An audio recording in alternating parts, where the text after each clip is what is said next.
Hello everyone, welcome to my channel health and eye care. मैं doctor Brijlata और मैं एक आई स्पेशलिस्ट हूँ। जैसा कि आप सभी जानते हैं, गर्मियाँ शुरू हो गई हैं तो और हमारी आंखें जो हैं सबसे ज़्यादा धूल मिट्टी, पसीना इससे बहुत ज़्यादा एक्सपोज्ड रहती हैं, तो इसमें आई इन्फेक्शन के चांसेस भी बहुत ज़्यादा होते हैं। तो आइए आज हम बात करते हैं सबसे कॉमन आई इन्फेक्शन के बारे में, जिसे हम कहते हैं कंजक्टिवाइटिस, यानी कि लाल आँख। इसे हम आई फ्लू भी कह सकते हैं, पिंक आई भी कहते हैं। तो आइए सबसे पहले हम जानते हैं कि कंजक्टिवा होता क्या है। कंजक्टिवा हमारी आँख के ऊपर, जो आँख का सफ़ेद हिस्सा होता है, उसके ऊपर एक पतली परत होती है जो पूरा सफ़ेद हिस्से को लेकर साथ में हमारी जो पलकें हैं उसमें पूरी एक लेयर बनाती है। अगर उसमें कोई भी इन्फेक्शन हो जाए और उसमें सूजन आ जाए तो उसको कहते हैं हम कंजक्टिवाइटिस। तो आइए अब हम जानते हैं इसके लक्षण, यानी कि साइन एंड सिम्टम्स। सबसे पहला जो बहुत कॉमन है वो है आंखें लाल होना, जिसकी वजह से इसका नाम भी पिंक आई कहा जाता है। दूसरा, आंखों में कीचड़ आना। कीचड़ इस तरह का थिक होता है, बहुत ज़्यादा आंखें चिपक जाती हैं, जिसकी वजह से पलकों में ये क्रस्टिंग की तरह जमा होने लग जाता है, तो आंखें खोलने में बहुत ज़्यादा दिक्कत होती है। तीसरा, आंखों से कंटिन्यूस पानी आना, रोशनी बर्दाश्त नहीं होना। पेशेंट को हमेशा लगेगा कि उसकी आंख में कुछ गड़ रहा है, उसको हमेशा दिक्कत होती रहेगी, वो बोलेगा कि मुझे बहुत ज़्यादा प्रॉब्लम हो रहा है, आंखें खोलने में दिक्कत हो रही है, दर्द बहुत ज़्यादा बर्दाश्त नहीं किए। जनरली ये एक आंख से भी शुरू हो सकता है, दोनों आंखों में भी एक साथ होता है। तो मोस्टली कॉमनली जो होता है वो होता है कि ये एक आंख में पहले शुरू होता है, उसके बाद ये धीरे धीरे दूसरी आंख में भी हो जाता है। इसको मैनेज कैसे करना है, यानी कि इसका ट्रीटमेंट। तो सबसे पहले कभी भी घबराएं नहीं।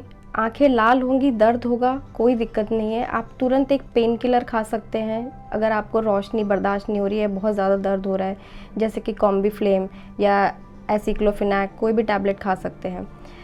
इसके बाद कभी भी आप प्लीज़, ये मेरी दर्शकों से, पेशेंट से बहुत बड़ी रिक्वेस्ट है, दरख्वास्त है कि कभी भी अपने आप इलाज ना करें।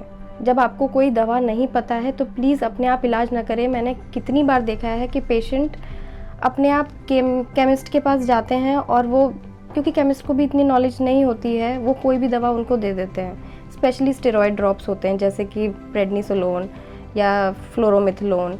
तो ये ड्रॉप्स और इसको इन्फेक्शन को और ज़्यादा ख़राब कर देता है, क्योंकि स्टेरॉयड की वजह से बैक्टीरियल इन्फेक्शन जो होता है वो और ज़्यादा बढ़ जाता है। तो कभी भी अपनी तरफ से इलाज ना करें प्लीज़। अगर आपको लग रहा है कि बहुत ज़्यादा आँख में दर्द बर्दाश्त नहीं हो रहा है और आप डॉक्टर के पास नहीं जा पा रहे हैं किसी कारणवश, तो कोशिश करिए एक प्लेन एंटीबायोटिक आई ड्रॉप, जैसे कि मॉक्सीग्राम, जिसमें मॉक्सीफ्लॉक्सासिन होता है, या गैटिफ्लॉक्सासिन, या फिर नॉर्मल सिप्रोफ्लॉक्सासिन। ये 3 ऐसे एंटीबायोटिक ड्रॉप्स हैं जो मतलब कभी भी आप अपने आप परचेज़ भी कर सकते हैं बिना किसी डॉक्टर की सलाह से, अगर डॉक्टर अवेलेबल नहीं है तो। अगर रात में अगर आप नहीं जा पा रहे हैं तो ये स्पेशली पेशेंट से मैं इसलिए ये रिक्वेस्ट कर रही हूँ क्योंकि कितनी बार पेशेंट मेरे पास आते हैं, वो गलत दवा डाल के आते हैं। तो सबसे पहले ये प्लेन एंटीबायोटिक आप शुरू कर सकते हैं। तो जब आप डॉक्टर के पास जाएंगे तो डॉक्टर आपको नॉर्मल यही एंटीबायोटिक्स, सिप्रोफ्लॉक्सासिन, मॉक्सीफ्लॉक्सासिन, गैटिफ्लॉक्सासिन, ये आपको प्रिस्क्राइब करेंगे। बहुत ज़्यादा अगर सीवियर इन्फेक्शन है तो रात को वो आपको एंटीबायोटिक ऑइंटमेंट भी वो आपको प्रिस्क्राइब करेंगे, जैसे कि ऑक्यूपॉल, ऑक्यूमॉक्स। तो ये इन्फेक्शन को और जल्दी ख़त्म करने में मदद करेगा।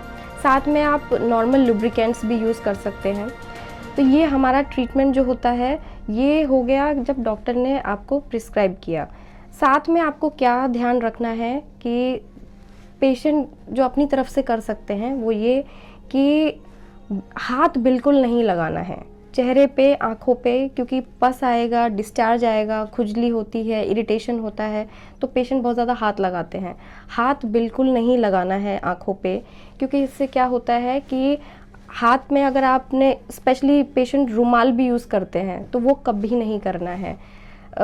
इसमें ये है कि आप नॉर्मल टिश्यू वाइप्स आते हैं, स्टेराइल टिश्यू वाइप्स आते हैं, या फिर कुछ नहीं है तो आप घर में कॉटन बॉईल करके उसको जब अच्छे से वो बॉईल हो जाए उसको आप निकाल के आप एक आँख साफ़ करिए, उसके बाद उसको फेंक दीजिए। हाथ दोबारा साफ़ करिए, उसके बाद दूसरी आँख दूसरी कॉटन वाइप से साफ़ करिए। इससे क्या रहेगा, इस आँख का पानी इस आँख में नहीं जाएगा।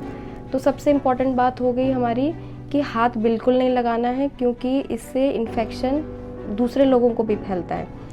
साथ में एक बहुत कॉमन मिथ है लोगों का, वो कहते हैं कि जो बैक्टीरियल कंजक्टिवाइटिस जो होता है वो देखने से फैलता है। लोग ऐसा बोलते हैं कि ये किसी को देखना नहीं है, देखने से फैलता है। तो ऐसा बिल्कुल नहीं है, ये मैं आपको क्लियर कर देना चाहती हूँ। कभी भी देखने से नहीं फैलता। प्रॉब्लम ये होता है कि लोग एक दूसरे को हाथ लगाते हैं, पेशेंट ने हाथ लगाया, किसी जगह को छू लिया, उसने फिर वही हाथ किसी और जगह को लगाया, तो दूसरे पेशेंट को कंटैमिनेशन डिस्चार्ज से होता है, कभी भी देखने से नहीं होता। तो ये बात बहुत महत्वपूर्ण है बैक्टीरियल कंजक्टिवाइटिस में। तो दोस्तों, जितनी भी मैंने अभी ड्रॉप्स के बारे में बताया है वो मैंने आपको डिस्क्रिप्शन बॉक्स में मैंने मेंशन किया है, वो आप उसमें से देख सकते हैं। पर प्लीज़ ये मेरी एक रिक्वेस्ट है कि प्लीज़ अपने आप इलाज ना करें, हमेशा डॉक्टर की सलाह लें और सफाई का बहुत ध्यान रखें, स्पेशली कंजक्टिवाइटिस जैसी बीमारी में, क्योंकि ये ठीक तो हो जाती है 2 हफ्ते में 3 हफ्ते में, बट इसमें केयर करना बहुत ज़रूरी है। और इसमें एक जो सबसे इम्पॉर्टेंट चीज़ है कि रोशनी बर्दाश्त नहीं होती है पेशेंट को, तो बाहर धूप में या रोशनी में काला चश्मा ज़रूर पहन सकते हैं। वो एक इम्पॉर्टेंट इसमें रहता है कि इसमें रोशनी अगर नहीं बर्दाश्त हो रही है तो काला चश्मा पहन। आज के लिए बस इतना ही। अगर आपको हेल्थ और आई से रिलेटेड कोई भी समस्या है तो आप हमें कमेंट बॉक्स में कमेंट कर सकते हैं। अगर आपको ये वीडियो अच्छा लगा तो लाइक, शेयर, सब्सक्राइब करना ना भूलें। Thank you.